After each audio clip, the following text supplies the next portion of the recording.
హరే కృష్ణ.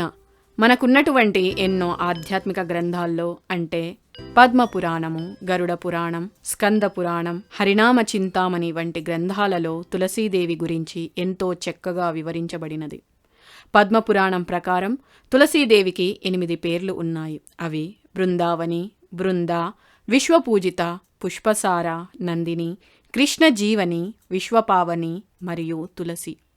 తులసీ చెట్టు కొనలలో సర్వ వేదాలు, తులసీ చెట్టు మధ్యలో సకల దేవతలు, తులసీ చెట్టు మొదట్లో సమస్త పుణ్యతీర్థాలు ఉన్నాయని ఋషులు చెబుతున్నారు.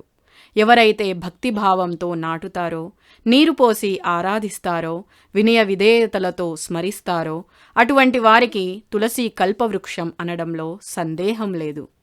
స్కంద పురాణం ప్రకారం దానములలో గోదానం కన్నా ఉత్తమమైనది లేదు. జలములలో గంగా జలమునకు మించినది లేదు. పత్రములలో తులసీ పత్రము కంటే ఉత్తమమైనది లేదు. కృష్ణ భగవానునికి నైవేద్యం సమర్పించేటప్పుడు కృష్ణ భగవంతునికి ఇష్టమైన తులసీ దళమును వేసి నైవేద్యం పెట్టాలి. తులసీదేవికి నమస్కరిస్తూ పూజ చేస్తున్నప్పుడు వృందాయై తులసీదేవ్యాయై ప్రియాయై కేశవస్య చ విష్ణుభక్తి ప్రదే దేవి సత్యవత్యై నమో నమః అనే మంత్రాన్ని పఠించాలి. దీని అర్థం కేశవునికి ప్రియమైన వృందకు తులసీదేవికి నమస్కారం. ఓ తులసీదేవి, కృష్ణభక్తిని ప్రసాదించే నీవు పరమోన్నత సత్యాన్ని కలిగి ఉన్నావు. ఆ తర్వాత మనం 4 సార్లు ప్రదక్షిణ చేయాలి.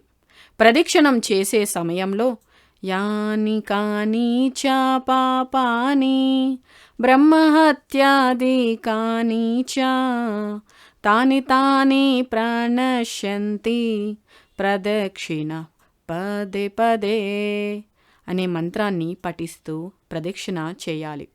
దీని అర్థం తులసీదేవికి ప్రదక్షిణం చేయడం ద్వారా అడుగు అడుగుకు సమస్త పాపాలు చివరికి బ్రహ్మహత్య పాతకం అయినా సరే పూర్తిగా నశించిపోతాయి. ఈ ప్రదక్షిణలు ఉదయ సంధ్యలలో చేయాలని ఉపదేశించబడినది.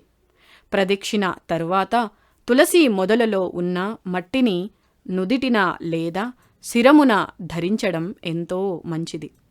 తులసీ దళాలు కోసే ముందు శుచి అయి ఉండాలి. లేకపోతే తులసీ చెట్టును తాకడం వలన అపరాధం అవుతుంది. విష్ణు భక్తులు కేవలం ద్వాదశి రోజున మాత్రమే తులసీ దళాలను కోయకుండా ఉంటారు.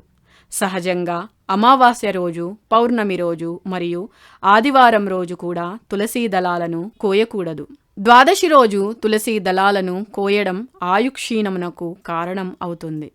తులసి సుగంధం ఎంతవరకు వ్యాపించి ఉంటుందో అంతవరకు ఎలాంటి భయాలు ఉండనే ఉండవు. తులసి పూసల మాలను కంఠమున ధరించే వైష్ణవుడు పరమ భాగ్యవంతుడు అవుతాడు. ఎందుకంటే అతనికి ఏ రకమైనటువంటి దుస్సకునాల ఆయుధ భయము ఉండదు. తులసీమాలను మెడలో ధరించిన వెంటనే కృష్ణ భక్తికి పాత్రుడు అవుతాడు. భక్తవత్సలుడైన కృష్ణ భగవానుడు తనకు తులసీదళాన్ని దోసలితో నీళ్లతో సమర్పించిన భక్తునికి భగవంతుడు తనకు తానే దగ్గరవుతాడు. కనుక మనమందరం తులసీదేవిని శ్రద్ధతో పూజించి భగవంతుడైన శ్రీకృష్ణ భగవానుని యొక్క అనుగ్రహమునకు పాత్రులు కావాలని మనవి. హరే కృష్ణ.